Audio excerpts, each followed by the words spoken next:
안녕하십니까. 2020년 3월 12일 최면 모의 팩트 시작하겠습니다. 조금 전인 오전 6시부터 민주당이 온라인 투표를 시작했습니다. 잘 아시다시피 비례민주당, 비례연합정당이라고 얘기하는데 비례민주당의 참여 여부를 당원들에게 묻는 그 온라인 투표를 실시하고 있는데 내일 아침 6시까지입니다.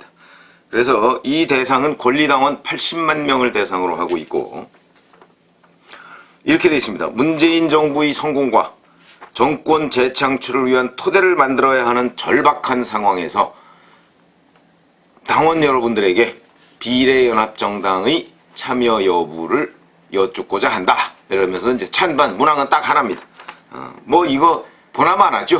권리당원들인데 당 지도부가 특히 이해찬 대표가 이 문제에 관해서 확실하게 참여이기를 선도적으로 지금 얘기를 해놓은 상태이기 때문에 권리당원들이야 거의 다 찬성을 하지 않을까 이렇게 예상이 됩니다. 그러니까 이렇게 간다는 것 자체가 이미 다 예정된 수순이었다 하는 거를 지금 말씀을 드려야 되겠고요. 근데 여기에 그치는 것이 아니고 이제 의원 꿔주기까지도 지금 검토를 하고 있다는 거죠. 의원 꿔주기라는 게 무슨 얘기냐면 사실은 투표용지가 이제 두 개입니다. 지역구 투표용지가 있고 비례대표 투표용지가 있는데 비례대표 투표용지에 순번이 있을 거 아니겠습니까? 그러면 만약에 비례민주당을 창당한다 그러면 1번, 원래는 1번이 비례민주당이고 그러니까 민주당이고 2번이 한국당이 아니고 미래통합당이고 그 다음에 3번이 민생당이고 이 의석순입니다. 그러니까 이렇게 가야 되는데 만약에 민주당과 미래통합당이 비례대표를 내지 않고 그리고 비례연합정당으로 가고 미래한국당 가고 이렇게 된다고 한다면 1번, 맨 위에가 1, 2번은 없습니다. 번호가 아예 없고 지금 어떻게 돼 있냐면 민생당이 19석이죠. 그러니까 민생당이 맨 위로 갑니다. 근데 기호는 3번입니다. 기호. 1, 2번이 없으니까. 근데 맨 위에 가서 민생당 3번 3 민생당 이렇게 해서 맨 위로 올라가고요. 그러면 4번이 누구냐? 4번은 정의당이죠. 현재 기준으로 따지면 4 정의당 그 다음에 5 현재 기준으로 따지면 미래한국당. 미래한국당이 5석이니까 이렇게 됩니다. 그러면 이제 6번 이하로 가죠. 만약 의원 꿔주기를 안 한다면. 왜 그러냐면 딴 데 한석 있는 정당들이 꽤 있지 않습니까? 그러니까 이걸 의원 꿔주기를 해서 순번을 맨 앞으로 가게 하든가 아니면 적어도 1, 2, 3번 안에 들도록 한다. 그러려면 5, 6명 정도를 꿔줘야 된다. 이제 이런 얘기가 되는 것이죠. 그러니까 이제 불출마 의원들이나 비례대표 의원들을 탈당시켜서 거기로 가게 한다든가 탈당시키는 것은 이제 여기서 제명 절차를 거쳐야 되니까 이런 사람들로 해서 이제 의원 꿔주기를 하는 문제. 그러니까 미래한국당을 그토록 비난하더니 결국 미래한국당이 하는 것과 똑같은 일을 하려고 하고 그거보다 한술 더 뜨고 여기다가 숨이 상관하지 않고 왜냐면 그렇게 비판하다가 그건 정당도 아니다 가짜 정당이다 정의정당이다 이렇게 비판하다가 지금 자기네들이 똑같이 따라서 하는 그러면서 핑계는 무슨 미래한국당이 저러기 때문에 저걸 저지해야 된다 말이 안 되죠. 미래한국당은 바로 선거법 강행 처리를 저지하려다가 실패하니까 나온 정당인데 다시 또 그걸 저지한다고 지금 비례민주당을 만든다고 하니까 그거에 대한 국민적 평가가 4월 15일 총선에서 있을 것이다.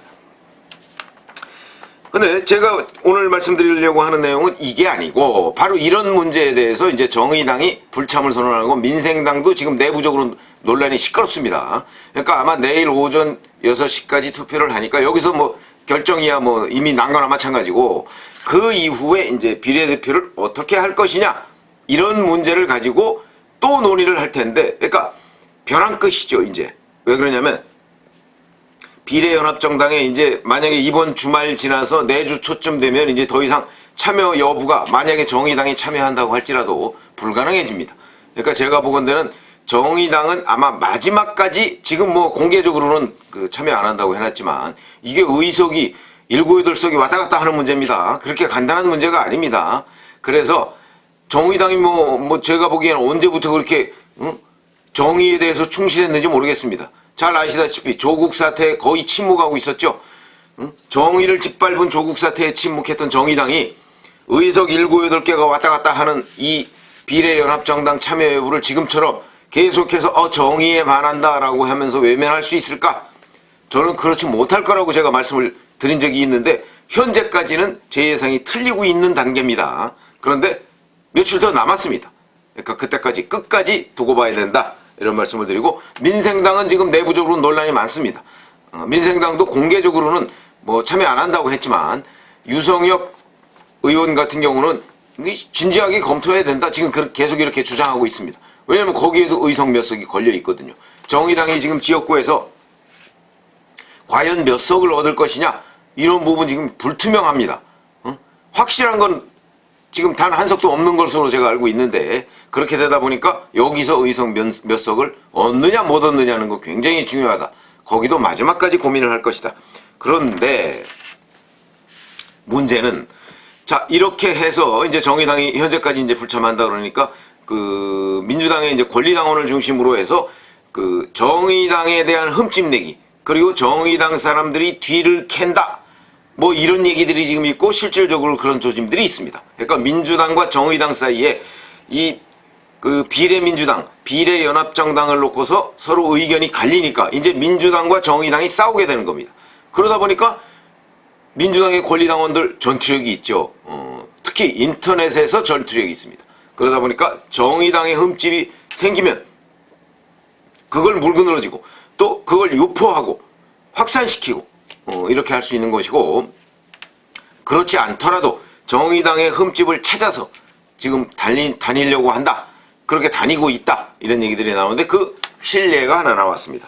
민주당의 공천관리위원이죠. 프로게이머 출신 황희두 씨가 10일 페이스북에다 올렸는데, 이거는 뭐냐면 정의당은 비례대표를 확정해놨습니다. 근데 그 비례대표 투표를 통해서 확정했는데 거기에 기호 1번, 그러니까 1순위 1번으로 된 사람이 류호정 후보입니다. 류호정 후보. 근데 이 류호정 후보는 대리게임 의혹에 휩싸였습니다. 글쎄요, 뭐 제가 보기엔 별거 아닌데 뭐 그런 대리게임 좀 할 수도 있지 뭐 싶은 생각도 드는데, 무슨 얘기냐면 이화여대 재학 시절에 2014년이죠. 그때 온라인 게임인 리그 오브 레전드라는 게임이 있습니다. 이 게임에서 자기 계급, 왜냐면 게임을 많이 하면 할수록 자기 계급이 올라갑니다. 온라인 게임에서는 자기 계급을 올리기 위해서 지인들, 자기가 아는 사람들한테 게임을 좀 대신 해줘. 그래야 본인이 하는 것만 가지고서는 이 등급이 올라가기가 쉽지 않으니까 대신 해줘. 그래갖고 그 사람들한테 게임을 대신해서 자기 등급을 올렸다, 이런 의혹입니다. 뭐 저처럼 게임 안 하는 그런 사람 입장에서는 아이고 뭐 그런 정도를이라고 하지만, 이것이 아마 이제 지금 젊은 청년으로서 그 어떤 정의감 이런 거에서는 배치가 되는지, 하여튼 이 문제를, 더군다나 황희도 공천관리위원은 본인이 프로게이머 출신이니까 이런 얘기들을 잘 알지 않습니까? 그래서 이 부분을 공격을 했습니다. 그러니까 여기에 대해서 류호정 후보가 그 부분은 정말 잘못됐다라고 사과를 했는데, 그럼에도 불구하고 계속해서 물고 늘어지고 있다. 이게 만약에 정의당이 비례연합정당에 참여하기로 했으면 이런 일이 없었을 것이다, 이렇게 말씀을 드리고요. 그 다음에 두 번째, 또 어제는 기호 이제 6번이지, 6번 6순위 정의당 6순위에 신장식 변호사가 있는데, 이 신장식 변호사가 2006년과 7년 사이에 무려 4차례에 걸쳐서 음주 무면허 운전을 한 것으로, 그래서 총 600만 원의 벌금을 낸 것으로 그렇게 기록이 되어 있습니다. 이 부분을 또 공격을 한 겁니다. 그러니까 무슨 얘기냐면, 자, 비례대표, 정의당의 비례대표 후보들이 이렇게 정의에 반하는 행동을 하고 있다, 이런 것을 민주당 당원들이 공격하고 있는 겁니다. 근데 이거 하나뿐이겠습니까? 그래서 제가 보건대는 앞으로 민주당과 정의당은 2012년에 선거연대를 했습니다. 그래서 예를 하나만 들자고 한다면, 심상정 의원이 출마했던 경기도 고양갑에 민주당이 그러니까 민주당이 그때는 아예 공천을 안 했습니다. 그 바람에 심상정 의원이 당선되는데 아주 결정적인 기여를 한 것이고, 그 다음에 2016년의 경우에도 약채 후보를 공천했습니다. 그래서 당시 민주당 후보가 10%를 못 넘었습니다.